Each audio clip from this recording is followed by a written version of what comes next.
Bom, alegria de receber. Nós vamos falar sobre França antes. Depois de você virá o José Eustáquio Diniz Alves, um dos maiores demógrafos brasileiros e que se tornou, como alguns intelectuais brasileiros, imagino que em outros países também fizeram esse percurso, um especialista no tema do meio ambiente, né? Porque é uma preocupação tão grande, tão grande, tão grande, que as pessoas vão mergulhando nesse estudo.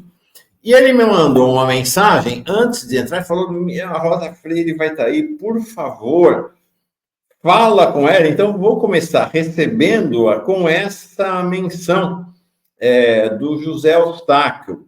Ele diz assim: agora vai fazer 50 anos do livro O Mito do Desenvolvimento do Celso Furtado, né? Agora, em 2024.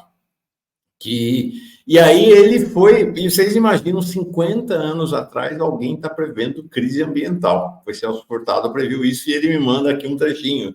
Diz aqui na página 19: o que acontecerá se o desenvolvimento econômico para o qual estão sendo mobilizados todos os povos da Terra chegar efetivamente a concretizar-se? Isto é, se as atuais formas de vida dos povos ricos chegam efetivamente a universalizar-se. Ou seja, se aqui no Brasil, na África, na Ásia, os povos passam a ter o mesmo padrão de vida que os povos dos países centrais, vamos dizer assim. A resposta a essa pergunta é clara, sem ambiguidades. Se tal acontecesse, a pressão sobre os recursos não renováveis e a poluição do meio ambiente seriam de tal ordem, ou, alternativamente, o custo do controle da população seria tão elevado que o sistema econômico mundial entraria necessariamente em colapso. Impressionante essa antevisão dele, né? Esse livro de Celso, que de fato está fazendo agora, é de 74, né? Está fazendo meio século. Ele escreveu, ele estava dando aula, estava fazendo um pós-doutorado e dando aula em Cambridge, na Inglaterra, quando saiu um relatório do Clube de Roma. O Clube de Roma é uma espécie de um think tank, mal comparando, que fez um estudo exatamente, deve ter sido dos primeiros, sobre como é que eu posso dizer, o custo ecológico do desenvolvimento, né? Fez a pedido do MIT, dos Estados Unidos. E eles chegaram à conclusão que realmente, isso naquela época, que digamos na China, que já era da época o país mais populoso, ainda andava só de bicicleta, né? Não tinha, praticamente não existia carro na China, você imagina depois, né? E eles chegaram a umas conclusões muito impressionantes, a que eu fiquei com ela na cabeça, eu não conhecia Celso nessa época ainda, é que se você levasse para todos os países do mundo o padrão de desenvolvimento de um país europeu, nem era o americano, era o europeu, você precisaria de 7 planetas em matéria de recursos naturais, de recursos. É impressionante.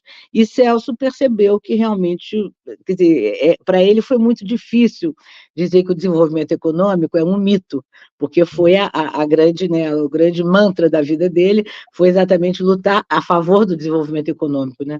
Mas o que ele quis chamar a atenção aí era realmente do custo ecológico do desenvolvimento.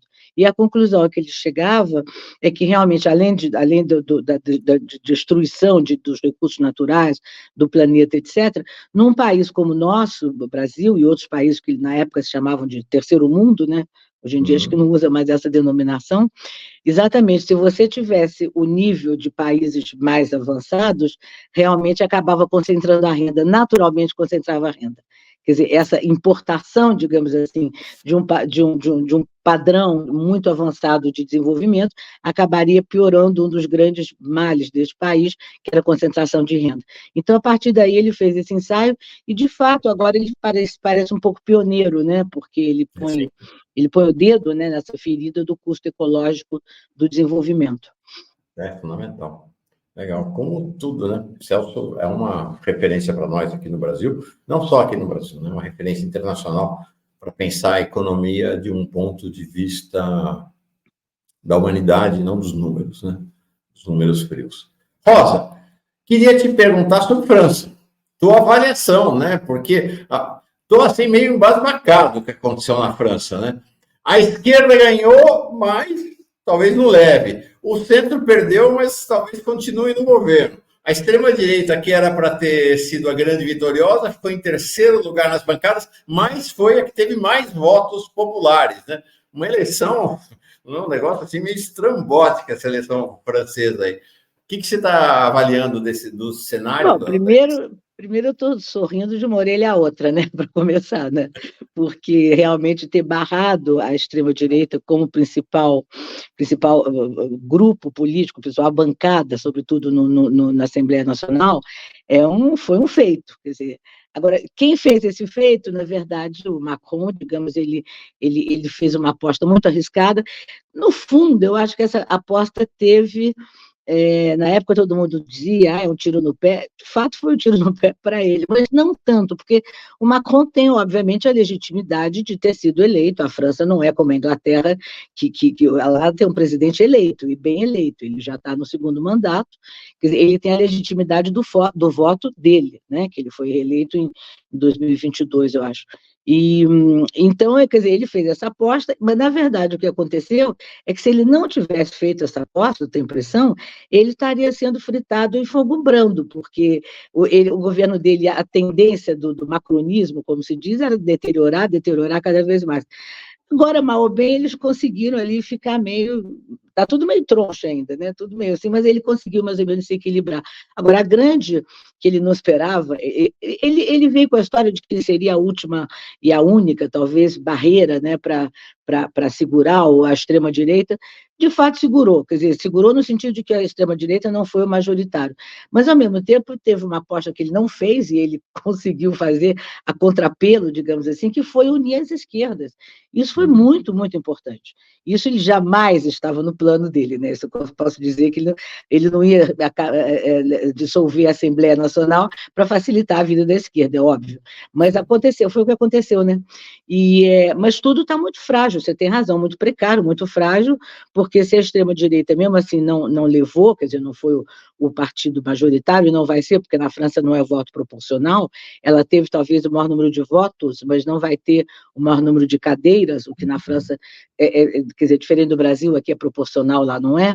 Então, a extrema-direita está lá e cresceu. Quer dizer, isso é um perigo, quer dizer, ela foi barrada agora, não foi pela aposta do Macron, foi realmente pela mobilização impressionante da população, pelo sentido de perigo, e realmente eles deram uma espécie de um sursaut, como se diz, de um sobressalto, de um pulo, e conseguiram barrar. Agora, esperemos que quer dizer, digamos assim, o micróbio já está lá, né? E está crescendo, e isso é muito assustador na França. Agora, Sim. por que está crescendo? Bom, aí tem milhares de explicações, né? Eu não vou falar nada de original, quer dizer, o que eu vou falar, está todo mundo falando. De fato, houve nos últimos, não é só o Macron, não, isso já vi um pouco antes, houve uma espécie de precarização dos subúrbios, que concentram, sobretudo nas grandes cidades, que concentram, digamos, os franceses de origem de outros países, portanto, grosso modo, o que eles chamam de imigrantes, né? Que não é propriamente, porque é todo já francês de 2, 3 gerações, muitos, mas ainda tem essa pecha de serem chamados genericamente dos imigrantes. Bom, houve realmente uma precarização na saúde, também dos serviços públicos, porque a França se gabava muito, e se gaba ainda, enfim, comparado com outros países, ainda existe um bom rastro, digamos, um bom lastro de estado de bem-estar social, que foram implantados no final da guerra em vários países da Europa, né? Mas estão se deteriorando. Isso não vem do Macron, sobretudo na parte de saúde, não é o Macron. Quem começou essa deterioração para valer foi o Sarkozy, há uns 10, 15 anos atrás. Presidente de direita, chamado Nicolas Sarkozy, casado com a lindíssima Carla Bruni, aquela atriz maravilhosa. Bom, entre outras coisas.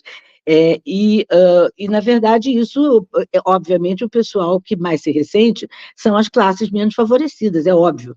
Então, e as escolas também, houve uma deterioração das escolas, as classes, as salas de aula ficaram com muito mais aluno do que deveria ser necessário, do que deveria ser.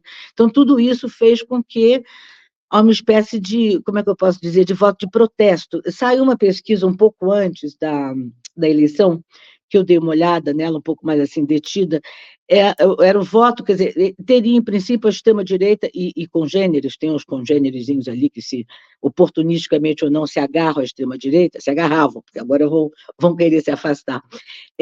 Eles tinha grosso modo uns 32%, 33% por aí. Foi, aliás, o que eles tiveram na eleição europeia há um mês atrás, mais ou menos. Desses, digamos, um terço, metade era voto de protesto. Quer dizer, eu não quero votar mais nos partidos, eu não tenho confiança em partido e vida partidária, a minha vida está ruim, por que não dar uma chance a esse pessoal que está dizendo que vai ter mais segurança nas ruas, o problema está de segurança e tal. Agora, digamos, a outra metade era um voto de convicção. Quer dizer, eles estavam, de fato, estão convencidos, quer dizer, você tem, dos 30%, você tem, digamos, metade, 15%, que estão absolutamente convictos de que essa pauta tremendamente de origem fascista mesmo, é uma coisa fascista, de mais polícia, de controles, de mandar o estrangeiro embora, de ter, digamos, condições diferentes para um binacional, que é um escândalo isso, pelo fato de você ser francês e ter outra nacionalidade, você já seria olhado meio torto. Quer dizer, tudo isso tem pelo menos 15% dos eleitores que votam nisso por convicção e não por protesto, o que é muito assustador. É muito assustador. A França, você vai lembrar, teve um governo brabíssimo de extrema-direita, que foi na época de Vichy, do governo de Vichy, depois da guerra, mas ali era um governo imposto, digamos assim, pela derrota da França, do início da guerra, a Alemanha derrotou a França, invadiu a França, uma parte da França, e impôs aquele regime absolutamente pró-nazista, que era o regime de Vichy. Mas ali, digamos que a gente pode dizer que foi uma imposição. Agora foi pelo voto, o que é muito distinto, né? Muito diferente. É um ato de vontade você escolher um programa absolutamente de origem fascista. Isso é muito assustador, muito assustador. Vamos ver o que vai rolar agora adiante, né? Mas que é um susto. Quer dizer, nós ganhamos, digamos, o sorriso está nos lábios, mas tem um passado aí, um presente, que a gente tem que levar em conta permanentemente, né? Deixa eu te fazer uma pergunta sobre alguns personagens da política francesa. O primeiro personagem, a primeira personagem óbvia é a Marine Le Pen. Qual o seu olhar para ela? Ela é herdeira, né, do pai na liderança da extrema-direita francesa, e ela parece que ela fez uma tentativa nos últimos anos de se um pouco que moderando, assim, uma extrema-direita, como a gente diz aqui, que come com talheres, né?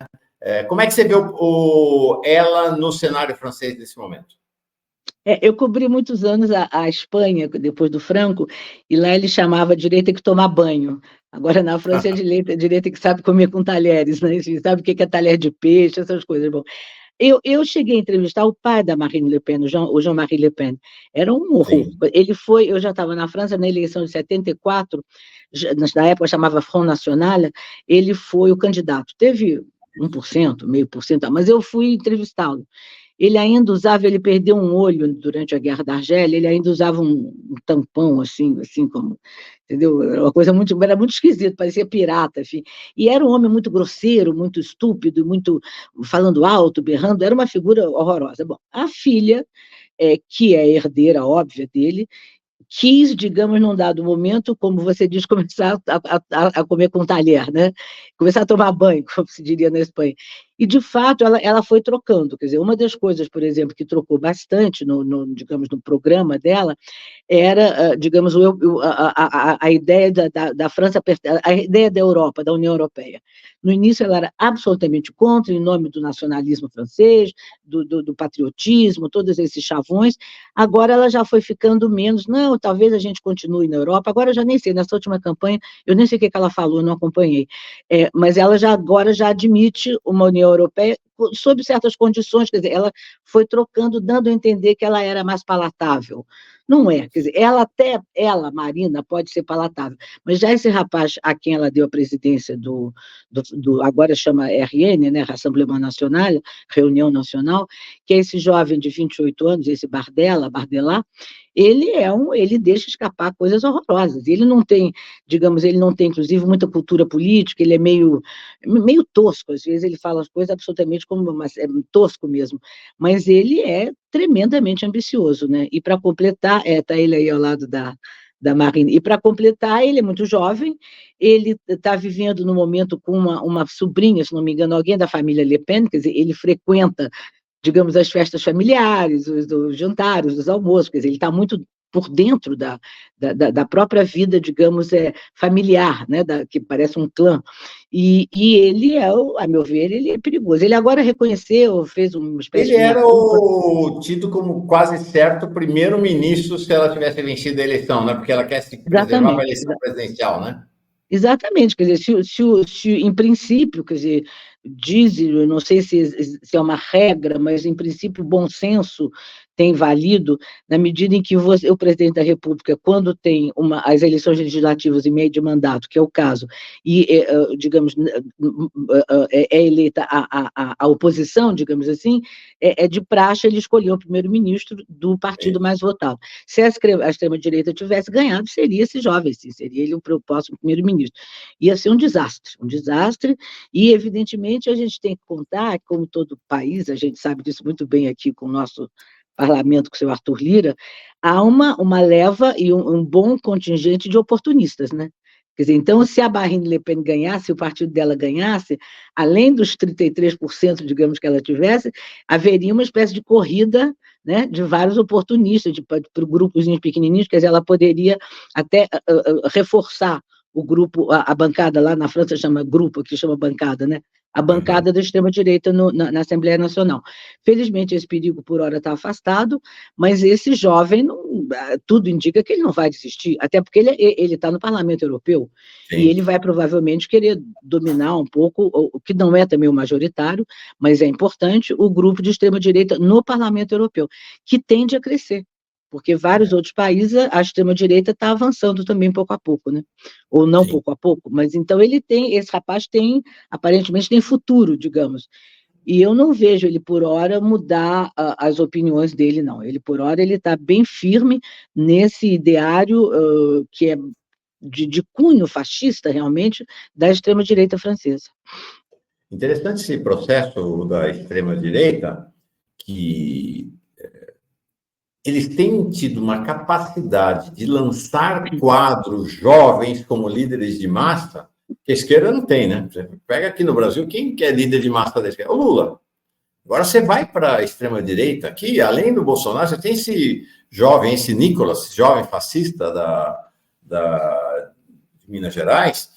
O sujeito é um fenômeno, não tem nem 30 anos de idade, é um líder de massa muito expressivo, a própria Michelle Bolsonaro, e aí lá na França, esse Bardella, né, eles têm tido uma capacidade de renovação de quadros que é surpreendente, né, Rosa? Tem inclusive uma outra sobrinha, uma outra neta do Jean-Marie Le Pen, também sobrinha da Marine Le Pen, que é como ela chama? Esqueci o nome dela, é uma outra Le Pen, e que essa é mais à extrema-direita ainda. Felizmente ela está completamente afastada agora, ela não conseguiu muito voto, mas ela também, quer dizer, na família, digamos assim, essa família lembra uma certa família que governou o país no último mandato, mas enfim, é uma coisa de família, é um clã. Quer dizer, a gente tem que tomar cuidado para que eles parem de reproduzir, porque senão vai longe, né? Agora, dito isso, na França É a tem... Exatamente, Marion Maréchal, exatamente, ela usa o sobrenome do 22 pai, anos só. que é Maréchal, que não é também um sobrenome fácil, né? Mas na França você tem, por exemplo, agora... Eu estava lendo agora de manhã, antes da gente conversar, estava lendo um pouco o noticiário da agora de manhã, né? Hoje lá são 5 horas à frente, quer dizer, já passou da hora do almoço, e alguns deputados já estão começando a chegar, já estão tomando conta, digamos, dos seus devidos escritórios, né, na Assembleia Nacional, muitos já estão lá se instalando e tal, dizendo o que falta, o que não falta, levando para lá algumas coisas pessoais e tal.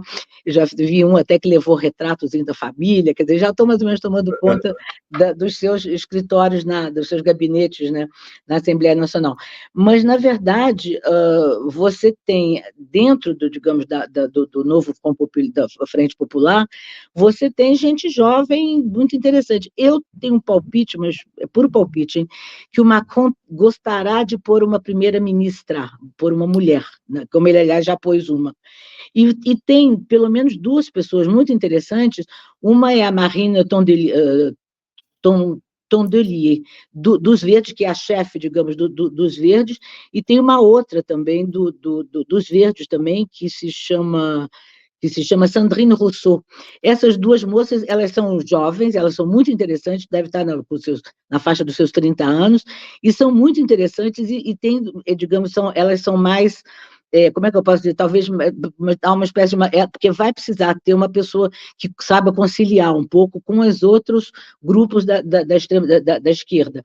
E essas duas me parecem, quer dizer, não seria má ideia, a meu ver, mas é puro palpite, que o Macron escolha uma mulher e essas duas que são ligadas aos verdes, elas têm uma bandeira, digamos, ecológica muito forte, e que é uma das reivindicações dos franceses no momento, os franceses mais, como é que eu posso dizer, mais atilados e mais antenados com a política, que, de fato, se deu um grande avanço na questão ecológica para enfrentar tudo que está acontecendo de ruim na frente ecológica. Então, talvez, eu não sei, mas é puro palpite. Eu acho que, com toda certeza, o Mélenchon não será primeiro-ministro. Ele é um tribuno absolutamente fantástico, mas ele está em contradição, demasiada contradição, com o próprio programa do Macron, porque a gente não pode esquecer nunca que a França não é a Inglaterra, quer dizer, o Macron foi eleito com um programa, há 2 anos atrás, 2022, há 2 anos, e ainda tem 3 anos de governo, tem um programa dele, Macron, pelo qual ele foi eleito, e eleito pelo voto. Então, ele vai ter também que respeitar, de certa forma, algumas coisas que ele propôs. Ele vai ter muita coisa derrubada. Eu acho que, por exemplo, eles estão dizendo, todo o pessoal da Frente Popular está dizendo que vai derrubar, por exemplo, a reforma da Previdência, que aumentou a idade para aposentadoria.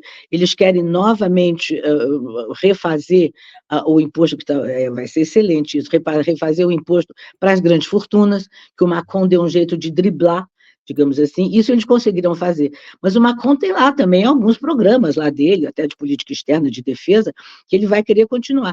E, nesse momento, ter um primeiro-ministro muito incisivo, digamos, como Mélenchon, eu de fato, não acredito. Nem o Mélenchon e nem, digamos, um outro com formato Mélenchon. Eu acho que ele vai tentar uma coisa mais de conciliação, e ele teve, honra seja dita ao Macron, e não só ele, já um pouco antes, ele fez sempre essa coisa da paridade dos ministérios. Realmente, no primeiro governo dele, e também no segundo, era realmente metade dos ministérios ocupados por mulheres e metade por homens. Quer dizer, ele pensa nisso. Entre as várias coisas ruins que ele pensa, uma é boa, que é nisso. Então, não me espanta se ele escolher uma mulher para primeira-ministra. Tá aí, o Mélenchon, a quem você estava se referindo agora. Aqui também a imagem da Marine Tondelier. Deixa eu achar ela aqui. Peraí, que eu já tinha separado ela, que está aqui. Marine Tondelier, que é jovem, né? É. Né? A Marine Tondelier talvez a principal líder dos verdes, né, dos ecologistas. Ela é, exatamente, ela é. E aí queria que você me falasse para nós sobre outro personagem que apareceu com um destaque até surpreendente, especialmente ali depois do primeiro turno, quando a extrema-direita parecia que ia chegando, que é o líder dos republicanos. Os republicanos são um partido da direita tradicional francesa, né? É o Ciotti, não sei como é que se fala, Éric Ciotti, é o líder do Partido dos Republicanos. Você mencionou o Sarkozy, é o partido do Sarkozy, né? E é um partido herdeiro do partido do Jacques Chirac, então, bem da direita tradicional francesa. E ele deu uma guinada para a extrema-direita e admitiu ir para o governo com a Le Pen, né? Esse é um horror, ele só está aí porque... Eu me lembro que, quando eu cheguei na França, ainda a presença do de Gaulle era muito forte ainda, né? Então, era muito chique se chamar de golista. Então, você teve os neogolistas, os proto-golistas, os pró-golistas, mas não em tudo, os golistas da nova esquerda, os golistas da nova direita, toda hora você tinha que dizer que você era golista. Bom, golista. Bom, isso foi se gastando, digamos, com o tempo, E aí ficou a coisa do Chirac, que era o herdeiro do De Gaulle. Bom, um dos herdeiros, porque todo mundo se dizia, era chique se dizer herdeiro do De Gaulle, né? E esse Ciotti, ele se diz herdeiro de quem ele quiser, ele é um horror, ele poderia estar absolutamente bem, ainda à direita da Marine Le Pen. Esse cidadão é uma coisa horrorosa, entendeu? Agora, ele é muito hábil, ele troca de partido como trocava de roupa, mas sempre, em todo partido que ele está à direita da direita da direita. Ele realmente é um perigo. Eu acho que agora, eu nem sei qual foi a votação, nem sei se ele recandidatou a deputado, qual foi a votação dele, eu não prestei atenção. Mas ele não, a meu ver, tomara que ele fique bem longe da política, por muitos anos, amém, porque ele é um perigo, ele é perigoso. Ele é perigoso, né? Parece. Bom, para encerrar essa conversa agradabilíssima, eu queria falar do seu livro, que você lançou agora, acho que foi em outubro, né, do ano passado, Sempre Paris, Crônica de uma Cidade, seus escritores e artistas pela Companhia das Letras. Fala desse livro para nós, Rosa. Não li ainda. Bem, esse livro foi um pouco fruto da pandemia, né? Eu passei a pandemia na França, e aí um belo dia achei lá uma caixa de papelão, que eu sabia que existia, mas eu achava que ela estava no Brasil. E dentro tinha várias entrevistas que eu tinha feito. Eu trabalhei muitos anos como jornalista na França, correspondente de jornais brasileiros, sobretudo da Isto É lá de trás, criada pelo Mino Carta, nos anos 70, e fiquei 10 anos lá pelo Isto É, depois por outras revistas e jornais, e era uma das minhas distrações, digamos, fazer entrevistas basicamente com escritores e alguns artistas. Eu estava sempre cobrindo muito, muito em cima do laço, digamos, né? Cultura, que na França é impossível você não cobrir cultura, né? Mas o que mais me interessava era a política internacional, mas que aí era uma atualidade muito, muito, muito premente sempre. Mas eu sempre tinha visto entrevistar um escritor com mais tempo, lendo as coisas dele primeiro, fazendo um questionário muito bem, digamos, elaborado e tal, bom. E aí eu juntei essas entrevistas, publicava, os jornais publicavam, e eu, num dado momento, tive um projeto no final do século XX, século passado, digamos, de, a partir daí, fazer uma espécie de um prognóstico, rever e reencontrar algum desses escritores, que estavam todos vivos, praticamente, e ver como é que eles achavam que seria o novo século, enfim, uma coisa um pouco assim. Esse projeto não foi para frente.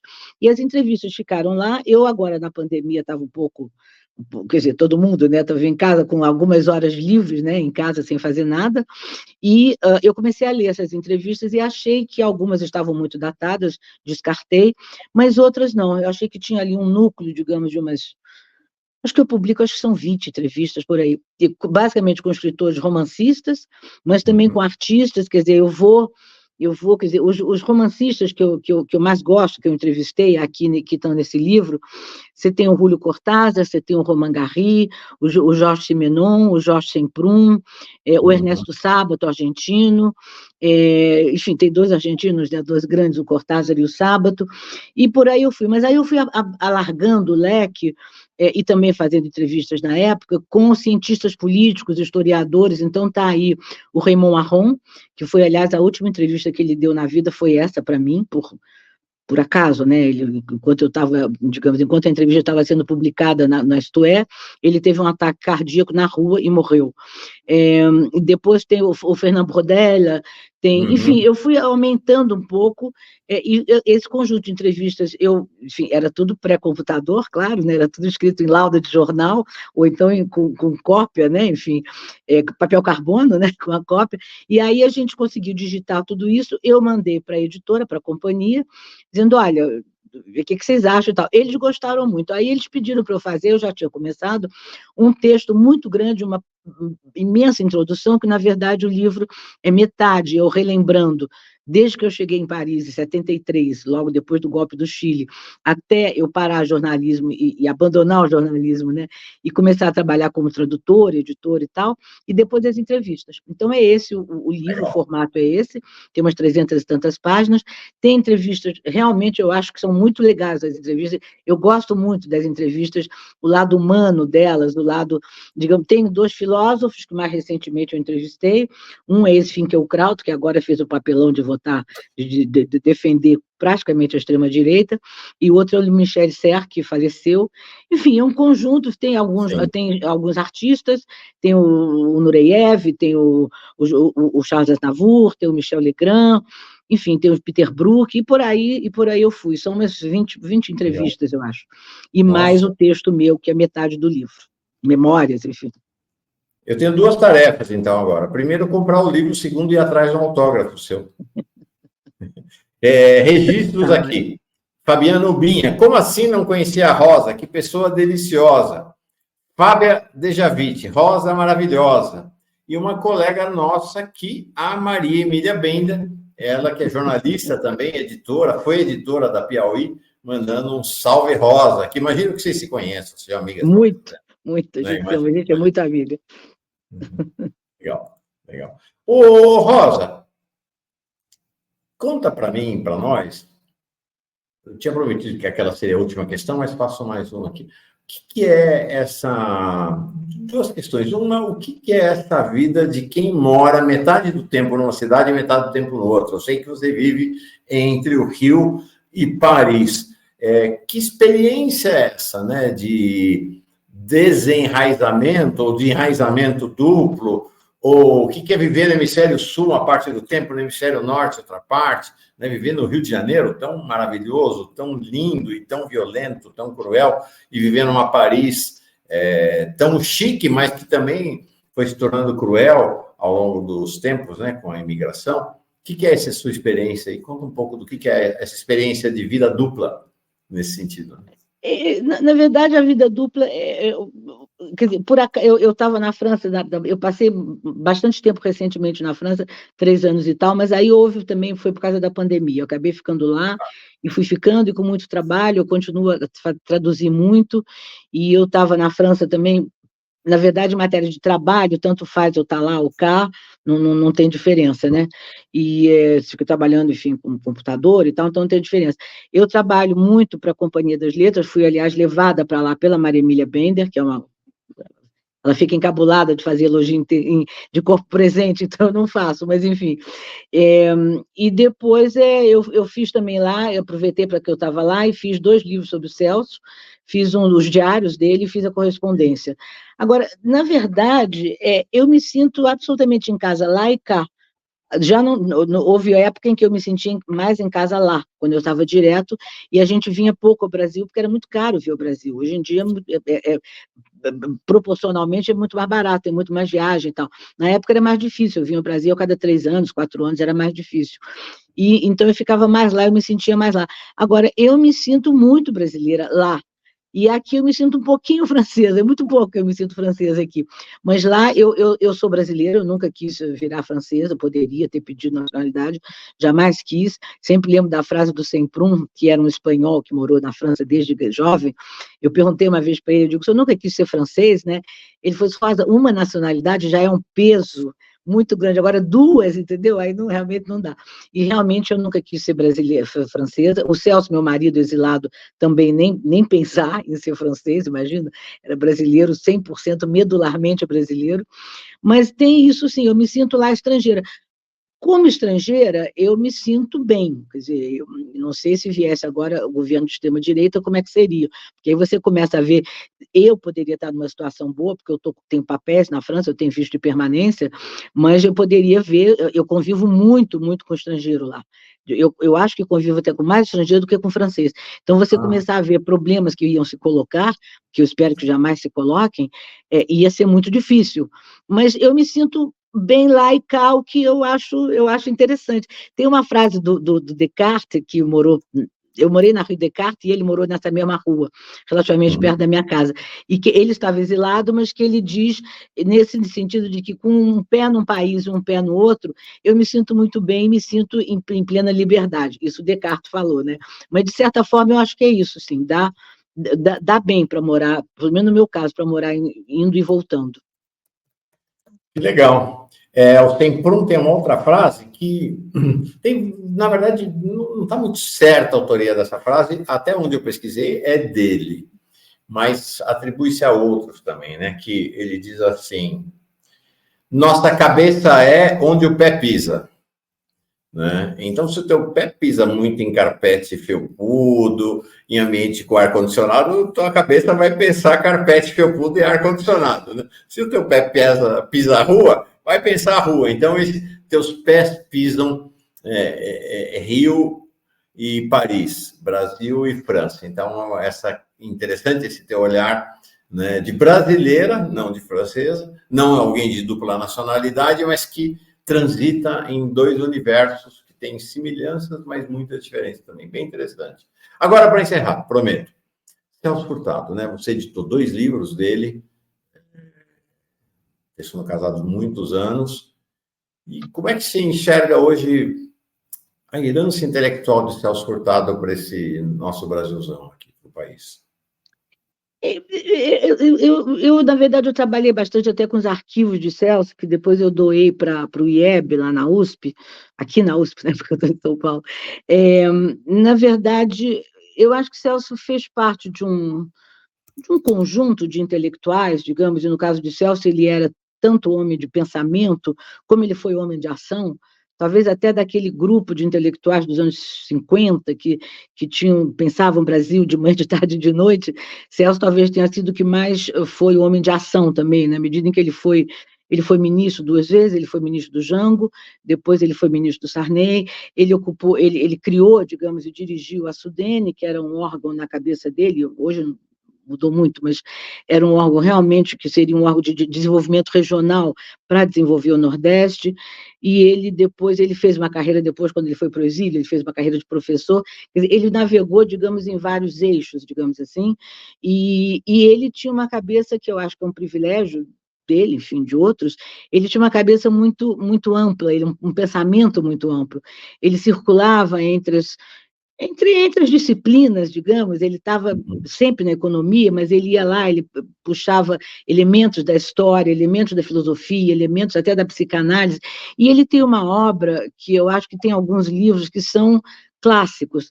O Ítalo Calvino, né, tem aquela coisa de por que ler os clássicos, né, e eu acho que tem ali pelo menos uma das explicações do Calvino, se eu bem me lembro, eu vou falar de memória, é que um clássico é um livro que ajuda a saber, a você saber de onde você veio, quem é você, digamos assim. E o Celso tem alguns livros, sobretudo Formação Econômica do Brasil, e que ele estuda as nossas raízes, digamos, do ponto de vista econômico, e ele tem um paralelo a esse, que é a Formação Econômica da América Latina, que explica muito de onde a gente veio, para onde a gente vai, por que a gente é assim, não assado. Quer dizer, esse livro, a meu ver, ele tem uns 2 ou 3 clássicos, e eu acho que também quem quer estudar o Nordeste, ou seja, o Celso também, digamos, ele teorizou muito sobre a questão regional, a partir da experiência dele no Nordeste. E, de fato, ele tem trabalhos ali teóricos que são muito atuais até hoje. E, curiosamente, com essa visão ampla que Celso tinha, ele viajou, digamos, pelas águas, ele andou pelas águas da cultura também. Eu recebo até hoje muita gente interessada no que o Celso escreveu sobre cultura. Quer dizer, ele tem uns textos muito bonitos, e ele fez uma reflexão muito grande sobre, digamos, a nossa formação cultural, e que também são muito lidos hoje em dia. Então, ele tem uma espécie, assim, ele tem várias vertentes, várias encostas, várias facetas, que são muito lidas hoje, que eu fico muito contente, porque ele foi além da economia. Eu diria, francamente, que eu acho que Celso, eu vendo hoje Celso, eu acho que ele foi mais um pensador do que só um economista, entendeu? Eu acho que ele foi além da economia, e eu vejo muito ele tendo trabalhado bastante com os livros dele, reeditado, revisto, relido. Ele tem uma dimensão de pensador, realmente. Interessante. Rosa, não te conhecia. Quem me falou muito de você foi um amigo comum, o Gilberto Maringoni. Soube que vocês estiveram juntos ontem, inclusive, aí em São Paulo.